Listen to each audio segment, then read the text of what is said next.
All right, hello everyone. It's April 6th. I hope you enjoyed the recalibration week off. I'm going to give you two lectures today on Ibsen, and then I'm actually going to slow down and not do Kafka Wednesday, or not do Kafka tomorrow, but do Ibsen again tomorrow with some video clips.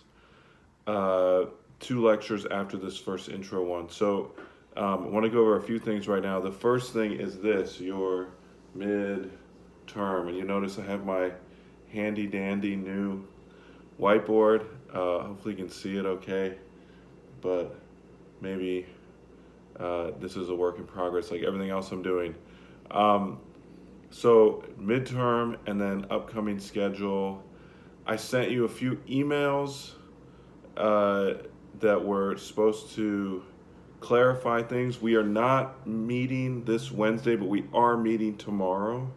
So I will again be back at you with a little bit more about Ibsen, especially the end of the play tomorrow, the end, and how Ibsen connects with what's coming next, which is what we call modernism, or early 20th century to mid 20th century culture and art and literature and music and all that good stuff.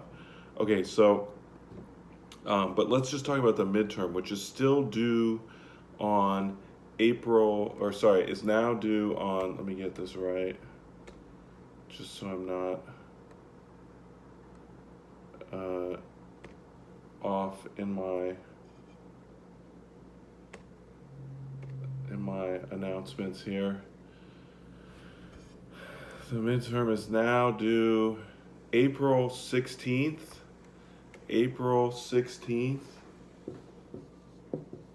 Okay, I'm totally understanding if you need extra time.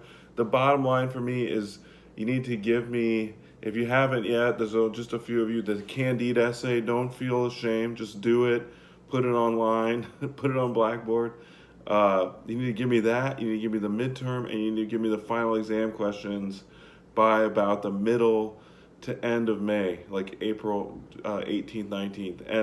And you should know you'll be able to see your overall grade for the class, A through F, and then you can decide if you don't like the grade, if it's, let's say, a C or below, to take the class either credit or non-credit. So if you get a C, you can get the credits without having it hamper your GPA, okay? This is a good option. It's a little confusing, I know, but it's a good option. It's one I've been fighting for years, and now suddenly the pandemic has made it possible across the whole college. So hopefully we even keep this going forward, okay? So April 16th, the midterm review. Let's talk about these questions briefly. I'm sorry if they're unclear, but just the bottom line is there's two of them. The first one is harder. It requires you cite the book. So does the second one, but it's a trickier question, this first one. And the idea is this: is the love, as I've been saying in all the lectures I put up already, is the love between Lizzie and Darcy, first question here, is their love generally uncivil? Okay, generally can you see that? All right, that's a better angle maybe. Generally uncivil. And now, we've talked about civility versus incivility. Excuse me.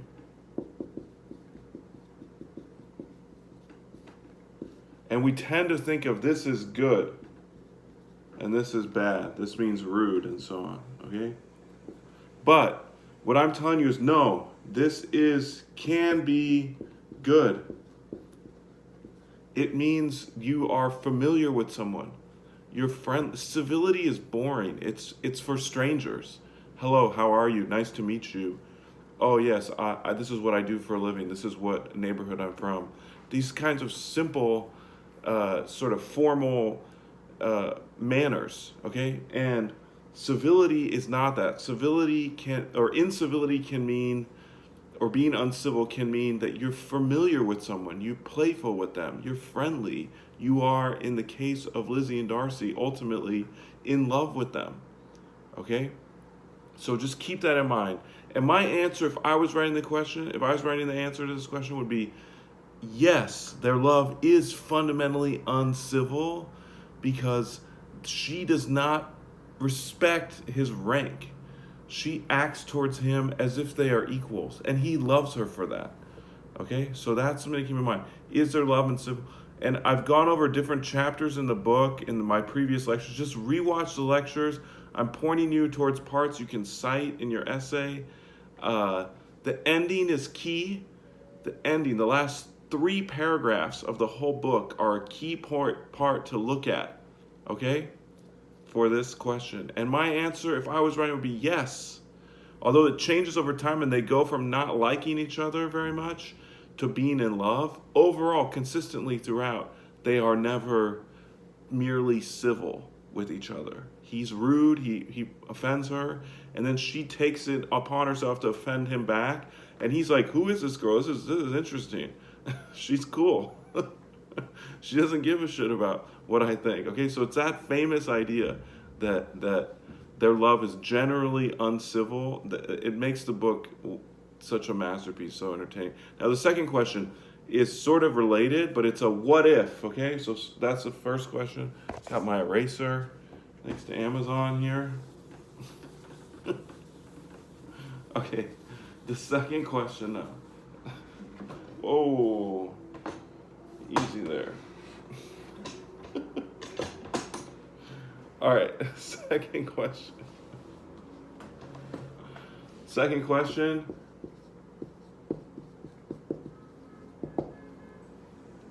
What if she says yes instead of no at his first proposal? Would they be happy? And follow that out, okay? Follow that out. So he asked her to marry, I believe it's chapter 34. I don't have the book right in front of me, but it's chapter 34, I'm pretty sure. Look at my previous lectures. What if? And the answer is pretty clear from her at the time, no. But he's shocked that she says no. She has, and so it would the rest of society be shocked that she says no. She should say yes, mostly simply because he's so goddamn rich. He's very rich, and on top of that, he's not bad looking. He's a handsome guy. He's tall. He's got, the curly flowing hair. Always in the movies, he's played by some sort of heartthrob kind of dude. Little taciturn, little bit of you have to draw him out. Not the most gregarious, sociable, outgoing fella, but he's rich and he's handsome. And, still to this day, those are attributes that people, all other things being equal, you'd like those things in the person that you're gonna marry. I think I would, anyways. So she has every reason to say yes, except that she hates his guts. So what if she does there and without, just kind of meekly doesn't assert herself, says yes, and he's like, all right, good, and then he never has to change who he is. She sort of marries him for these reasons. So figure it out in your mind. Write a sort of counter version of the story in which he's never forced to change and be nicer. Okay? So those are the midterm questions. Next week, we're going to do Kafka. And then the following week, you need the anthology. You need the book, The Black Poets. Kafka and Ibsen are both online on Blackboard. Both online there. And I'm coming back in you a minute with a couple lectures on Ibsen, okay? But the main thing right now is these questions by the 16th, okay? Which, according to my calculations, is next Thursday, okay? These questions, you can do it. You just need to write at minimum 400, 500 words for each question, maximum double that, about 800,000 words for each question, okay? Cite the interactions they have that I've mentioned in the previous lectures. Watch those lectures again. Note the page numbers and the passages I give you. Cite those passages and talk about whether you think their love is civil or uncivil. And I'll tell you, Matt's answer as an expert on this book is that yes, it is uncivil, but you need to demonstrate that, okay? Or surprise me, be contrary, say no, it becomes civil over time, okay? So that's you. And that's me, and that's what I want by next Thursday, is answering those two questions. Is their love fundamentally uncivil, for question 1, and question 2 are, what if she says yes to him when he first proposes? I'll see you in a minute with Heinrich Ibsen and A Doll's House.